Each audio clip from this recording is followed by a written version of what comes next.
Dear students, in this video lecture I am going to explain the string matching with the finite automation. So already you know the finite automata.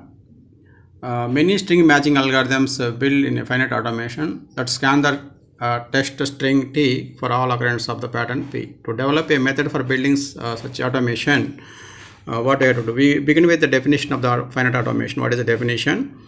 Then examine a special string matching automation and how it can be used to find occurrence of the pattern in the given situation.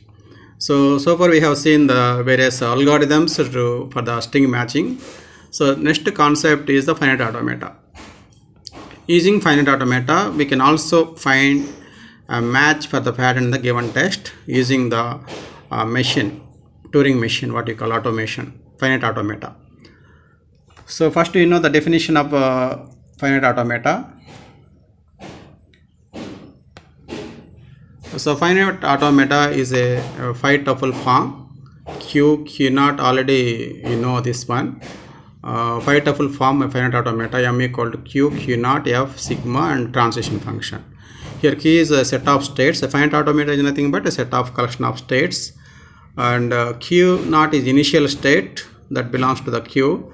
F is the set of final states. A finite automata may have one or more final states. That is the reason F is set of final states. Sigma is the finite input symbols. Next, transition function delta is a function represented as states in cross sigma equal to states. So the finite automation begin in state Q naught and reads the characters of its input string one at a time.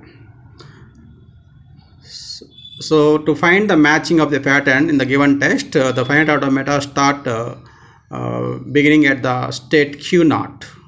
From there it starts reading character by character and moving one state to another state.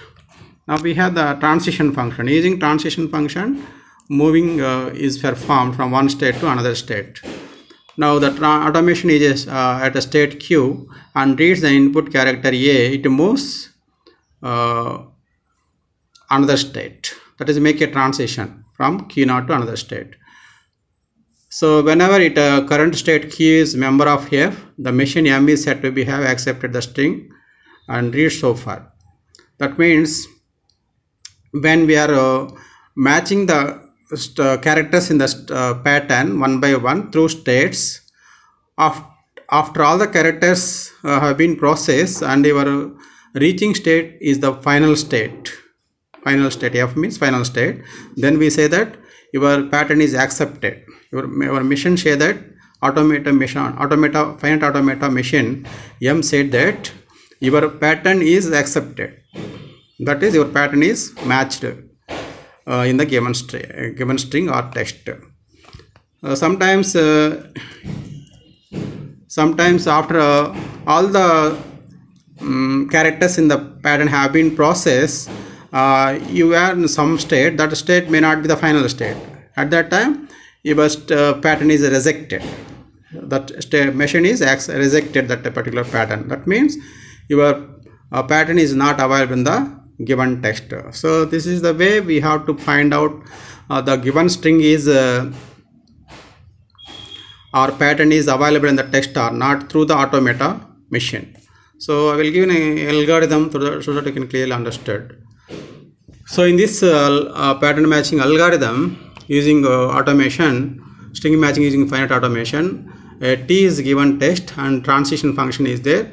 M is the length of the pattern. So for this particular algorithm automation finite automata matcher, we have given the input as text and transition function and pattern.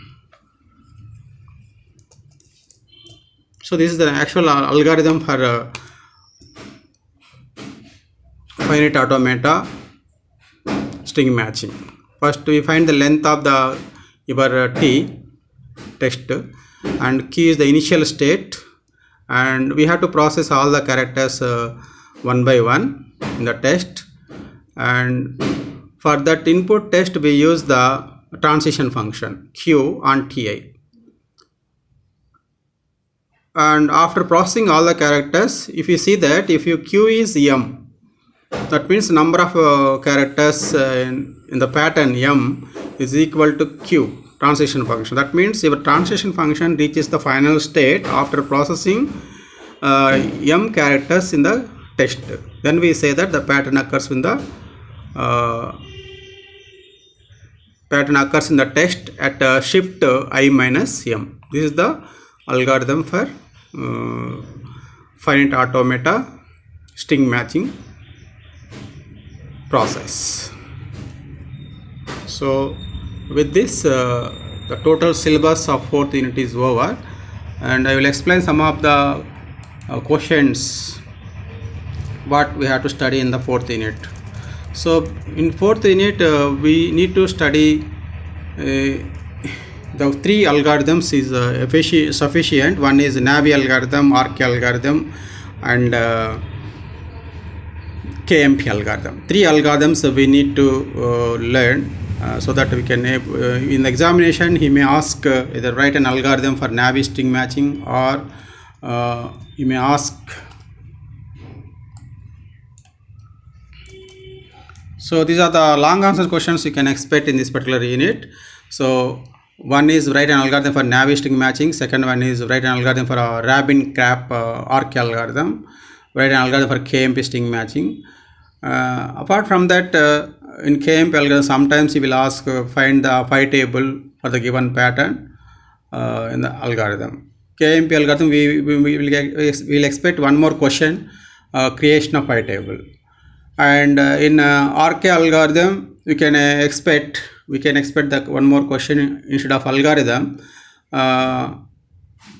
You may ask find out the spurious hits for the given text with the given pattern with some hash function. Already I have explained in that RK algorithm how to find spurious hits. What is spurious hit means?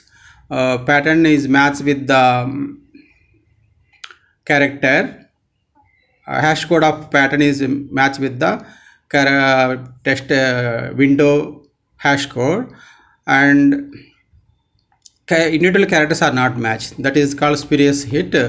I have explained, and the problems also I have given. So you have to practice this thing. So in the RK algorithm you have to practice how to find out the spurious hits for the given text and pattern with the help of hash function. Is important for 5 marks apart from the algorithm. So we need to learn 3 algorithms is sufficient to get the 10 marks in this particular unit. Only 3 algorithms are there: Navi string matching algorithm, RK algorithm, and KMP algorithm. We have to practice all these 3 algorithms. Apart from these 3 algorithms, in the RK algorithm we have to practice how to generate spurious hits, how to find spurious hits for the given pattern and text with the hash function. And similarly in KMP algorithm we have to practice, I have given so many problems, how to generate a phi table for the given pattern. So these are the important questions. So actual questions, it is very easiest unit. You can get minimum 15 marks as it is if you are preparing 3 algorithms. I have prepared the video lectures, all these. You have to listen all the video lectures, and I have uploaded PDF material also for this unit. So first you listen all the video lectures, then go to the material, you practice it, then definitely will get 15 marks. It is a very easy concept. Only 3 algorithms are there, total syllabus. So we can expect some 2 and 3 marks questions in this particular unit. One is define a pattern or string matching. Already I have explained. Define Navi string matching algorithm. Define RK string matching algorithm. The general concept you have to explain. So Navi string matching algorithm. Next RK string matching KMP algorithm. Next define finite automata. What is the finite automata? Next define a spurious hit, explain with example, and draw a phi table for the pattern. This one. So these are the some of the questions expected in 2 and 3 marks. So overall in this particular 4th unit Just you have to learn the 3 algorithms is enough to get 15 marks. So I think all of you prepare well and get good marks. Thank you.